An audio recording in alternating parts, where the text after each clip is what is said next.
ಮಂಗಳ ಮಂಗಳ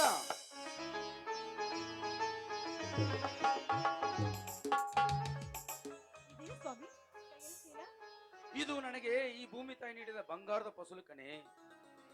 ಈ ವರ್ಷ ಮಂಗಳ ಈ ರೈತ ನೆಮ್ಮದಿಯಿಂದ ಬದುಕುವಂತ ಇದ್ದು ನೋಡು.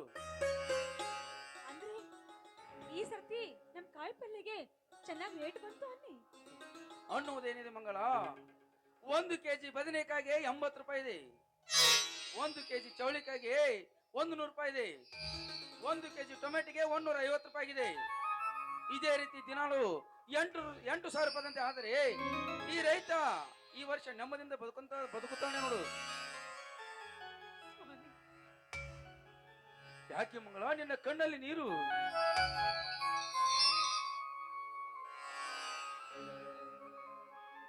ಯಾಕಿಲ್ಲ?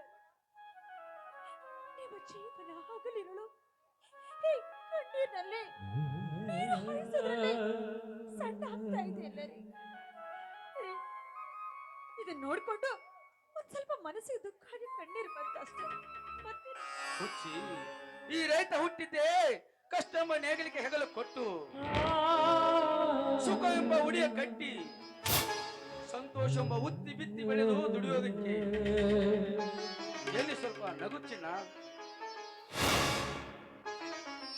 ಅರೆ, ನಿಮ್ಮಂತ ಮುಗ್ಧ ಮನಸ್ಸಿನ ಮಾನವನನ್ನ ನಾನು ಪತಿಯಾಗಿ ಪಡೆದಕ್ಕೆ ನಿಜವಾಗಿಯೂ ನಾನೇ ಧನ್ಯ.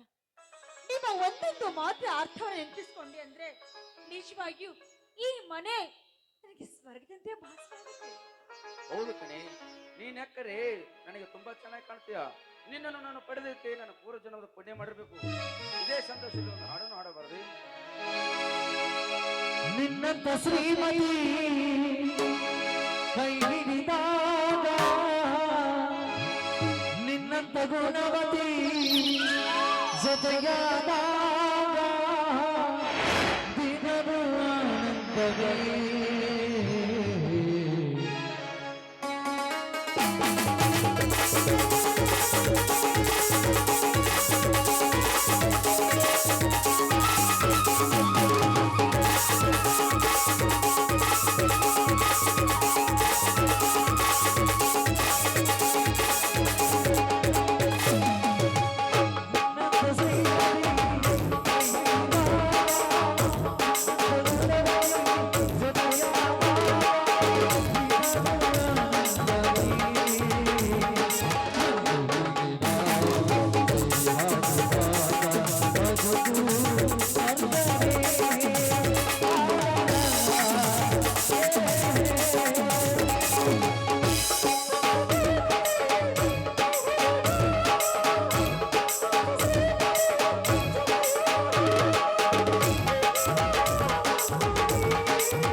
ನಿನ್ನಂತ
ಶ್ರೀಮತಿ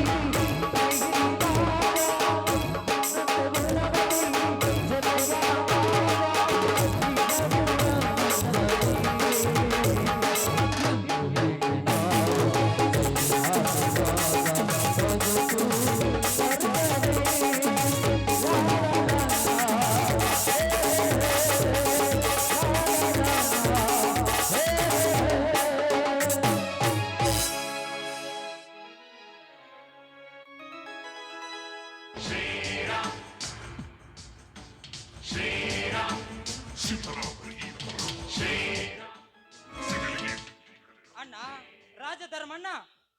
ಬಾ ತಮ್ಮ, ಯಾಕಪ್ಪ ತಡವಾಗಿ ಬಂದಿಯಲ್ಲ? ಹೌದಣ್ಣ, ಸ್ವಲ್ಪ ಕುರಿಮರಿ ಜೊತೆ ಗುದ್ದಾಡುತ್ತೆ, ಸ್ವಲ್ಪ ತಡವಾಯ್ತಣ್ಣ. ಅತ್ತಿಗೆ, ಈ ಹೊಟ್ಟೆ ಹಸಿದ ಹೊಟ್ಟಿಗೆ ಏನು ನನಗೆ ತಿನ್ನಲಿಕ್ಕೆ ಏನು ಮಾಡಿಲ್ವಾ ನೀನು? ಏನ್ ಮಾಡಿದ್ರ ಇದು? 3 ಹೊತ್ತು ಅದನ್ನೇ ಕೇಳ್ತಿಯಲ್ಲ. ಆ ನೋಡು, ಇವತ್ತಿ ಲೇಟ್ ಆಗಿ ಬಂದಿದ್ಯಾ, ಮನೆಗೆ ಊಟ ಇಲ್ಲ ಇವತ್ತು. ಮನೆಗೆ ಊಟ ಇಲ್ಲ ಅಂದ್ರೆ ಏನಂದ್ರೆ ಅತ್ತಿಗೆ? ಇಲ್ಲ ಕಣೋ, ಹಾಗೆ ತಮಾಷೆ ಮಾಡಿದೆ. ಮಗನಿಗೆ ಊಟ ಹಾಕ್ತಿರಕ್ಕೆ ನಾನೇನು ಕಟುಕೇನು? ನಿನಗೋಸ್ಕರ ಇವತ್ತು ಸಜ್ಜಿ ರೊಟ್ಟಿ, ಜೋಳದ ರೊಟ್ಟೆ, ಎಲ್ಲ ರೊಟ್ಟಿ ಮಾಡಿ ಎಣ್ಣೆ ಬದಿಗೆ ಪಲ್ಯ ಮಾಡಿ ನಿನಗೋಸ್ಕರ ಕಾಯ್ತಾ ಇದ್ದೀನಿ. ನೀ ಎಷ್ಟು ಬೇಕಷ್ಟು ಹೊಟ್ಟೆ ತುಂಬಾ ಊಟ ಮಾಡಪ್ಪ. ಆಯ್ತು ಅತ್ತಿಗೆ, ಈ ನಿನ್ನ ಮಾತು ಕೇಳಿ ಈ ನಿನ್ನ ಮುಗ್ಧ ಮನಸ್ಸಿನ ಮೈದ ನನ್ನ ಹೊಟ್ಟೆ ತುಂಬಿ ಹೋಯ್ತು ಅತ್ತಿಗೆ. ಆಯ್ತು, ಈ ಸಂತೋಷ ಸಮಯದಲ್ಲಿ ಅಣ್ಣನ ಮನ ಇನ್ನೊಮ್ಮೆ ತಣಿಸೋಣ. ಶಶೋಕನ ಬಂದ್ಬಿಟ್ಟಿರಪ್ಪ, ಬರ್ಲಿ. ಕಾಲ ಮತ್ತೊಮ್ಮೆ ನಮಗಾಗಿ ಬಂತು, ನಮ್ಮ ಈ ಜೀವವಂದಾಗಲದು.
ದಿನಾಲು ಈತ ಹೇಳುವುದೆಲ್ಲ ಬರೀ ಸುಳ್ಳು.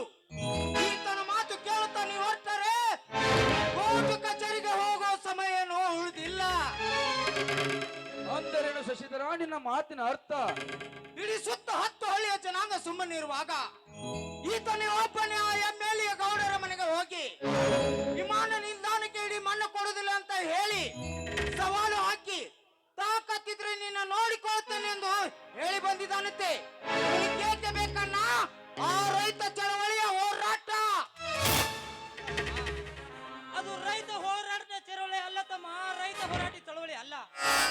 ನಮ್ಮಂತ ಜನ ದನಕರಗಳ ಮೇಯಿಸುವ ಜನರ ಹೋರಾಟ.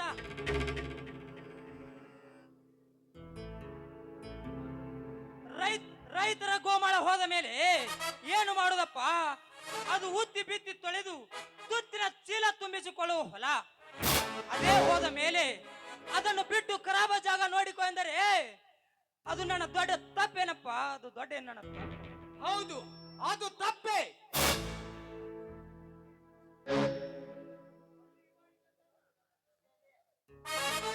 ಅದು ತಪ್ಪೆ, ನನ್ನ ದೃಷ್ಟಿಯಲ್ಲಿ ಇದು ತಪ್ಪೆ. ತಮ್ಮ, ಅದೇ ಗೋಮಾಳ ಹೋದ ಮೇಲೆ ನಾನು ಎಲ್ಲಿ ಕುರಿ ಮೇಸಬೇಕು? ಅಣ್ಣ, ಇವನ ಮಾತು ಮಿತಿ ಮೀರಿ ಹೋಯ್ತು. ಸಾಧ್ಯವಿಲ್ಲ ಶಶಿಧರ, ಸಾಧ್ಯವಿಲ್ಲ.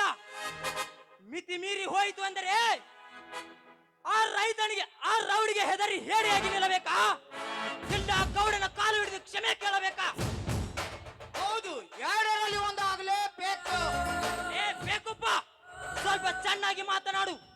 ಸಾಧ್ಯವಿಲ್ಲ ಶಶಿಧರ, ಸಾಧ್ಯವಿಲ್ಲ.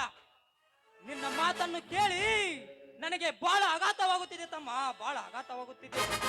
ಇರಲಿ, ನನ್ನ ತಮ್ಮ ಶಾಲೆ ಕಲಿತು ಸಾಯಬಾಗ್ಲಿ ಅಂತ ಶಾಲೆ ಕಲಿಸಿದ್ರೆ ನೀನು ನನಗೆ ಬುದ್ಧಿ ಹೇಳ್ತೀಯಾ? ಇರಲಿ, ನಾನು ಈ ವಿಷಯದಲ್ಲಿ ಯಾರ ಮಾತನ್ನು ಕೇಳುವುದಿಲ್ಲ. ಅವನು ಮಂತ್ರಿ ಆದ್ರೇನು, MLA ಆದ್ರೇನು. ಬೀರಣ್ಣ, ಹಿರಿಯ ಅಣ್ಣನ ಎದುರಿಗೆ ಈ ನಿನ್ನ ಮಾತು? ಲೇ ಬೀರೋ, ಸುಮ್ಮನೆ ಒಳಗೆ ನಡೆ. ಇವನನ್ನು ಒಳಗೆ ಕರ್ಕೊಂಡು ನಡೆ. ಅಣ್ಣ, ನೀನು ಆ ರೌಡಿಗೆ ಹೆದರಿ ಹೇಡಿಯಾಗಿ ನಿಂತೆಯಾ? ಜಗತ್ತಿನಲ್ಲಿ ತುಂಬಾ ಇರುವ ರೈತರಿಗೆ ಆ ಮಂಡೇ ಮಗನ ರೌಡಿಗೆ ತಲೆಬಾಗು ನಿಲ್ಲುವಂತೆಯಾ? ಲೇ ಬೀರೋ, ಇದು ನನ್ನ ಆಜ್ಞೆ. ಸುಮ್ಮನೆ ಒಳಗೆ ನಡೆ. ಅತ್ತಿಗೆ ಬಾ, ಸರಿ ಹೋಗೋಣ. ಅಣ್ಣ, ನನಗೆ ಬುದ್ಧಿವಾದ ಹೇಳಲಿಕ್ಕೆ ಇವನು ಯಾರಣ್ಣ? ಇವನಿಗೆ ಇಷ್ಟು ಮಾತನಾಡಲು ಅಧಿಕಾರ ಕೊಟ್ಟಿರುವಲ್ಲ. ಇವನು ನಮ್ಮ ಸ್ವಂತ ಹೊಡ ಹುಟ್ಟಿದವನೇ. ಇವನೊಬ್ಬ ಅನಾಥ. ಏ ಶಶಿ, ಇನ್ನೊಮ್ಮೆ ನುಡಿದಿರು ಅವನ ಅನಾಥನಂದ ಶಬ್ದವನ್ನು. ನಿನಗೆ ಯಾರು ಹೇಳಿದರು? ಅವನ ವಿಷಯ ನಿನಗೇನು ಗೊತ್ತು? ಇದನ್ನೆಲ್ಲ ಈ ಊರ ವೀರಣ್ಣಗೌಡನ ಹೇಳಿದನಲ್ಲವೇ? ಹೌದು. ಅವನೊಬ್ಬ ಮನೆ ಮುರುಕ. ಅವನ ಮಾತನ್ನು ಕೇಳಿ ನಿನ್ನ ಮನೆ ಮುರುಕೋತಲೋ ಹುಚ್ಚ? ಆ ಗೌಡ ಮಾಡುವ ಕೆಲಸ ನಿನಗೆ ಸರಿ ಅನಿಸ್ತಾ ಇದ್ದೇನು? ಹೇಳು ಶಶಿ, ಹೇಳು. ಈ ಧರ್ಮರಾಯನ ಧರ್ಮದ ನುಡಿಯನ್ನು ನೀನು ಕೇಳದೆ ಹೋದರೆ ಮುಂದೊಂದು ದಿನ ಈ ಧರ್ಮದ ನುಡಿ ಬೆಂಕಿ ಗಿಡಾಗಿ ನಿನ್ನನ್ನು ಸುಟ್ಟು ಹೋಗುತ್ತದೆ. ಎಚ್ಚರ! ನೀನು ಕೂಡ ಆ ವೀರನಂತೆ ಮಾತನಾಡಿದರೆ ಅದನ್ನು ಎದುರಿಸಲು ಸದಾ ಸಿದ್ಧನಿದ್ದೇನೆ. ನನಗೆ ಆ ಗೌಡರ ಮತ್ತೆ ವೇದ ವಾಕ್ಯ. ಶಶಿ! ಶಿವ ಶಿವ, ಈ ನನ್ನ ತಮ್ಮನನ್ನು ಶಾಲೆ ಕಲಿಸಿ ನೌಕರಿ ಮಾಡಿಸ್ಬೇಕಂತ ನಾನು ಮಾಡಿದರೆ ಆ ಗೌಡನ ಮಾತನ್ನು ಕೇಳಿ ಏನೇನೋ ಮಾತಾಡ್ತಿದ್ದಾನಲ್ಲಪ್ಪ. ತಂದೆ ದಿಗಂಬರೇಶ್ವರ, ಏನು ಮಾಡಬೇಕು? ಆ ಗೌಡ ವಿಷ ತುಂಬಿದ ಬೀಜವನ್ನು ಮೊಳಕೆ ಒಡೆದು ದೊಡ್ಡ ಹೆಮ್ಮಾರು ಮಾಡುವಕ್ಕಿಂತಲೂ ಮೊದಲು ಏನಾದರೂ ಒಂದು ಉಪಯೋಗ ಮಾಡಲೇಬೇಕು. ತಂದೆ ದಿಗಂಬರೇಶ್ವರ, ತಂದೆ ದಿಗಂಬರೇಶ್ವರ.